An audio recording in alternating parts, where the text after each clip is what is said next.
तो हमारे साथ में भी 2 स्टूडेंट्स हैं, सना और सादिया, दोनों सिस्टर्स हैं और दोनों का सिलेक्शन रीनीट में हो रहा है।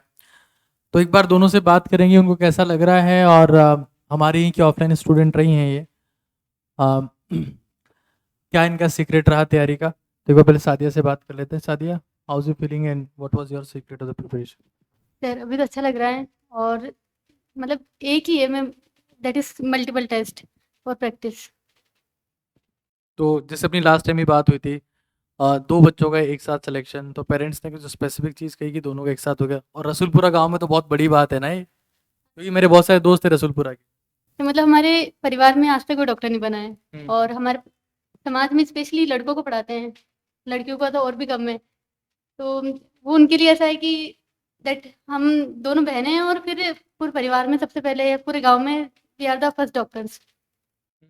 तो जब आप लोग यहाँ कोचिंग करने आते होंगे तब भी लोग तो बहुत कुछ बोलते होंगे कि ये तैयारी कर रही हैं, ज़रूरत नहीं है, ऐसा कुछ? सब बोलते थे बट मतलब पापा इतना वो नहीं करते हैं। हुँ, हुँ। मतलब पापा इतना नहीं बोलने देते, पापा का नेचर वैसा है तो नहीं बोल पाते इतना। तो now they would have been very very uh, you know happy कि और बहुत मतलब पूरे गाँव के लिए कहीं न कहीं एक प्राउड की बात है और स्पेसिफिकली पेरेंट्स के लिए। Sana, what you would like to say over here? Sir मतलब एरर एनालिसिस करना और पीवाईक्यू प्रैक्टिस अच्छे से करना। सबसे पहले तो ये बताओ कैसा लग रहा है? बहुत अच्छा लग रहा है मतलब। बहुत अच्छा लग रहा है। तो सना ने पहले ही बता दिया था कि क्या करना है उसके लिए, पीवाईक्यूज़ करने हैं, एनालिसिस करना है। पहले भी आपने इनके इंडिविजुअल इंटरव्यूज़ देख लिए होंगे, बट इनका कंबाइंड फॉर्मेट में है। तो जैसे सना कई बार ऐसा होता है ना कि तैयारी करते-करते एक ऐसा फ़ेज़ आता है कि यार अब तैयारी करने का मन नहीं करता, है ना? मतलब क्या पढ़ने का मन नहीं करता, कभी-कभी ऐसा होता है। उस वक़्त आप क्या करते थे उस वक़्त? सर कुछ नहीं, बस अपने आप को देखना कि लाइक मैं इतना कर रही हूँ तो और भी आगे जा सकती हूँ। अगर मैं अभी नहीं करूँगी ना तो मतलब बात की फ्यूचर का तो मतलब सोचना ही नहीं है, फिर तो क्या ही होगा। तो उसमें फिर आप वापस मोटिवेट होके वापस पढ़ना शुरू करते थे? मतलब क्या सोचते थे कि अगर अभी नहीं तो कभी नहीं, मतलब क्या, ये मेरे को थोड़ा समझ में नहीं आया। अगर अभी नहीं करूँगी ना तो फिर बाद में तो मतलब बाद में और ज़्यादा प्रेशर झेलना पड़ेगा और बाद बाद में और ज़्यादा स्ट्रेस झेलनी पड़ेगी। हम्म। अगर मेरा ड्रॉप ईयर में होगा तो मुझे ज़्यादा स्ट्रेस झेलनी पड़ेगी, 1 साल में पूरा सिलेबस कंप्लीट करना पड़ेगा, उसके साथ टेस्टिंग, तो मतलब इतना सारा नहीं हो सकता। बट 11th-12th में अगर मतलब 11th-12th को अच्छे से करके फिर सेलेक्ट हो जाऊँ तो ज़्यादा बेनिफिट है। तो जैसे मैं ड्रॉपर हूँ, मेरे 2 साल ड्रॉप रहे, सादिया ने भी ड्रॉप किया, तो आपने अपनी दीदी के एक्सपीरियंस को देखा होगा। सादिया भी थोड़े से मार्क्स से रही थी 12th के साथ में। सादिया, क्या आप कहती हो, मतलब 11 12 के साथ में तैयारी करना आसान है कि ड्रॉप लेके?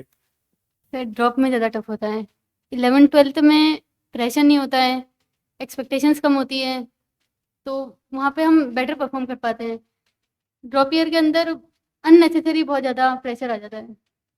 जब आपका सिलेक्शन नहीं हुआ था तब आपको क्या बोल रहे थे आपके घर वाले? और सर पापा तो हमेशा से सपोर्टिव थे, तो मतलब पापा हमेशा ही वो लास्ट टाइम भी मुझे ये वो मतलब मैनेजमेंट से सीट लेने को तैयार हो जाते हैं, कुछ भी करने को तैयार हो जाते हैं मेरे लिए, तो इतना पापा तो नहीं करते मुझे। बाकी सब तो आपने मुझे भी एक बहुत फनी इंसिडेंट जो है बताया था, जो जो सुन के मुझे बहुत हंसी आ रही थी, है ना? कि जब एग्ज़ाम का दिन था और जब उन्होंने बाकी आपके पापा ने बाकी लोगों के एक्सप्रेशंस देखे, तो थोड़ा सा स्ट्रेस्ड हो गए थे। क्या क्या क्या था वो थोड़ा सा अपनी लैंग्वेज में थोड़ा सा बताओ। हाँ हाँ, बताओ बताओ। हाँ हाँ, कभी कभी। मैं उनको ऐसा लगता है कि मतलब मैं कई बार ज़्यादा सोचने लग जाती हूँ, हाँ तो हाँ उनको लगा कि शायद वो डर गई होगी पेपर में, हाँ हाँ तो हमारा अंदर बहुत जाकर के हाँ, सीयू में काफी अंदर जाके आता है। तो मैं जब सेंटर के बाहर खड़ी आई थी तो किसी के पेरेंट्स नहीं थे, बस पापा खड़े थे। तो मैंने पापा बोला कि पापा डैडी क्यों नहीं खड़ा हो? हाँ। तो पापा बोलते हैं कि बेटा मुझे तुम देख पाए हो तो सही तो है। अरे ज्ञान खड़ा हो, मतलब अब आप पापा यहाँ कैसे आ गए? यहाँ पर पेरेंट्स कोई भी नहीं है, यहाँ पर सब स्टूडेंट्स ही हैं। तो पेरेंट्स कई बार बहुत ज़्यादा चिंता करते हैं। आपने वो एक एमपी वाला इंसिडेंट भी देखा होगा जब एक बच्ची को एंट्री नहीं मिली और उसके फादर ने अपने हेड से उस गेट को तोड़ने की कोशिश करी।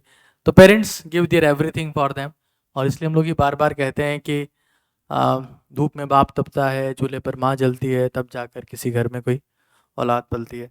सना, कभी कभार ऐसा हुआ कि टेस्ट में आपके बहुत कम मार्क्स आए और आपको लगा कि यार अब तो तैयारी छोड़ देनी चाहिए? नहीं सर, मतलब शुरू के जो 12th के टेस्ट होते थे ना, उसमें मतलब बहुत कम हो जाता था स्कोर, क्योंकि बायो और फिजिक्स मतलब टफ आती थी उस वक्त।